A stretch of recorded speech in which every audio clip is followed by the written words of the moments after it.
the human ship drifted into the space station, looking worn and battered as if it had voyaged across the universe.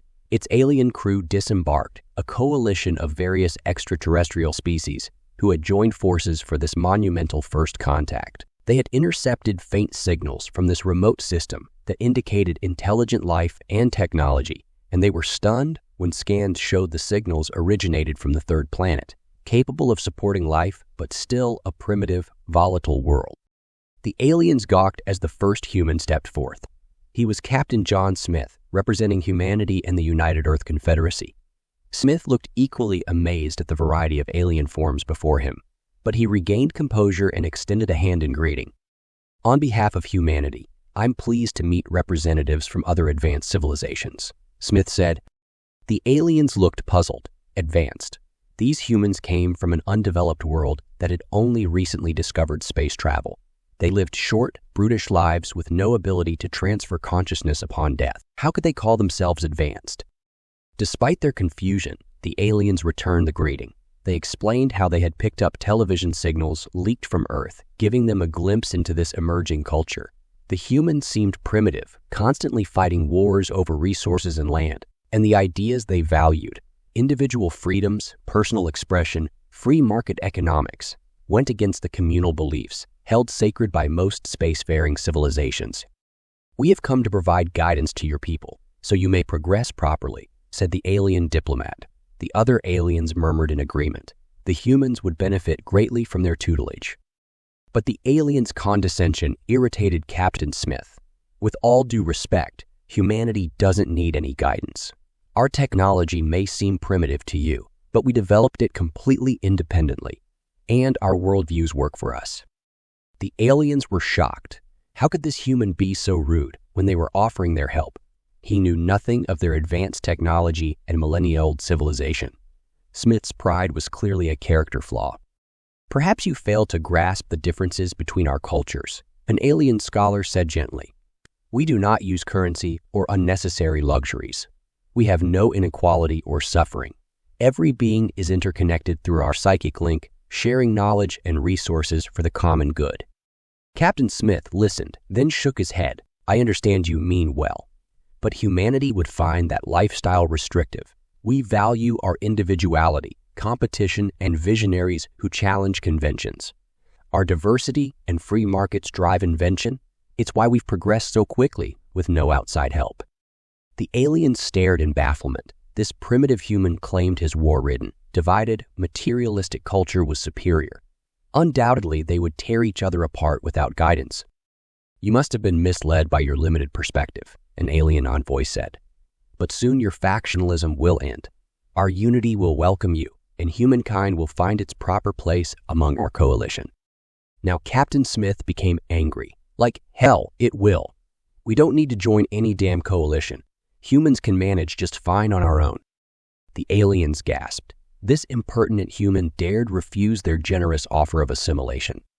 But before the aliens could respond, another human pushed forward, an exobiologist who had joined the crew for first contact. Her name was Dr. Lee, and she spoke urgently to Captain Smith. "Wait, we should hear them out. Their civilization is clearly more advanced than ours. We could learn much from an exchange of ideas." She turned shyly to the aliens. "Could you explain more about how your societies function? We are still wrestling with many problems that you seem to have solved."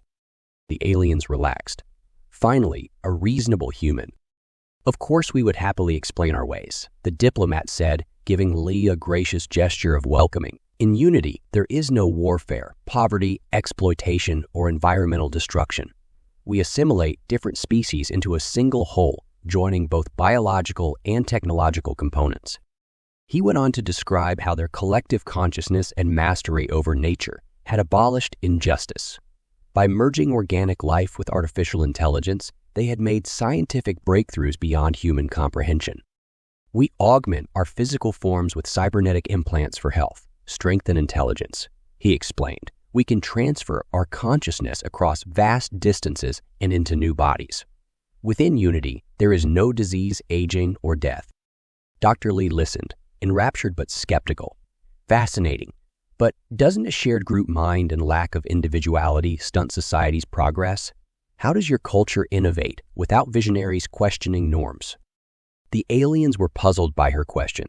Our methods are proven most efficient. The mistakes of the past no longer impede us. All lives are cared for, all resources are shared. What more could one need? Well, many humans would say you lack essential elements like free will, liberty, and imagination, Li said. Our diversity and questioning of authority drives invention.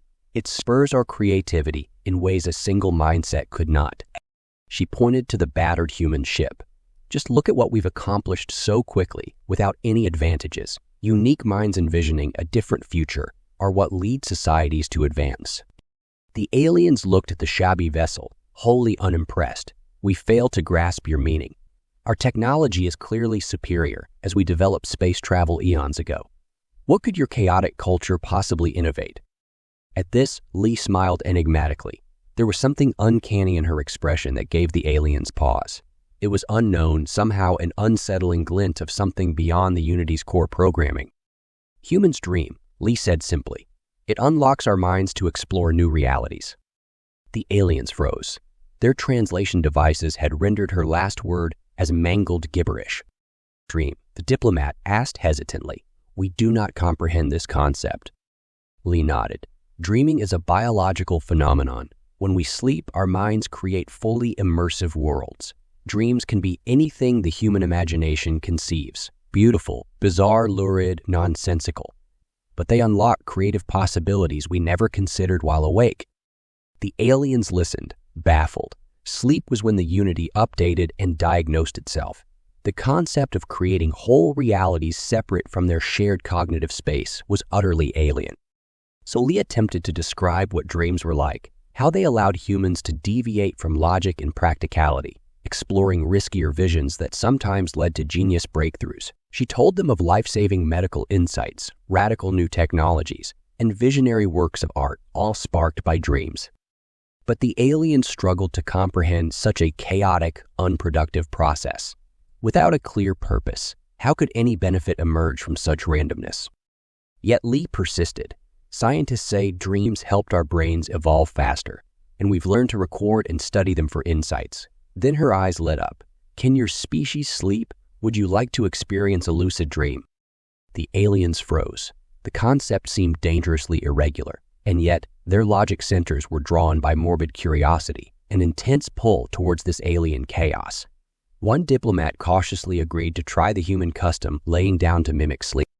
As Li attached electrodes to the alien's temples, Captain Smith watched dubiously. He pulled her aside, speaking quietly. What are you doing? You think these overblown automations will learn anything from dreams? Absolutely, Li whispered back. Experiencing that irrationality may expand their thinking, and when they see humanity's full potential, they won't dare try assimilating us. She pressed a final electrode, sending the alien's mind into entirely unfamiliar territory. At first, only faint images flickered through the darkness. Illogical symbols, bursts of feeling without context. Had the device malfunctioned, but then the diplomat stood firmly on solid ground, surveying an astonishing dreamscape. Jagged metallic architecture stretched to impossible heights, mingled with curving organic shapes that flowed like liquid metal. Everywhere, humans were augmented by strange cyborg implants, equipment the diplomat had never conceived. Not the familiar computing elements of Unity, but wild biotech grafts granting shocking new abilities. Devices that let humans photosynthesize energy, manipulate gravity, telepathically commune. What manner of unfettered creativity had spawned such advanced biomods? And the humans thrived here, their society both utterly alien and oddly resonant. Somehow it mirrored everything Li had described, decentralized but deeply collaborative, valuing both individual genius and collective support. Every mind was free to build the strange future it envisioned. The diplomat was overwhelmed. How had humans reached biotechnology eons beyond the Unity? These chaotic primitives, still killing each other back on Earth, somehow set loose here to build this impossible but gorgeous civilization, an entirely alien destiny that seized his imagination. The dream lurched, perspective suddenly twisting before remaking the landscape into somewhere new. The diplomat woke with a sharp breath. The electrodes detached, leaving his skin tingling as his mind struggled to process. Whatever had just occurred. Aliens gathered around him, nervous and intrigued about whatever vision he'd seen. "It is true," he murmured, stunned. "The humans access realities we cannot fathom." So unlike Unity, he shook his head as if to reset his neural pathways.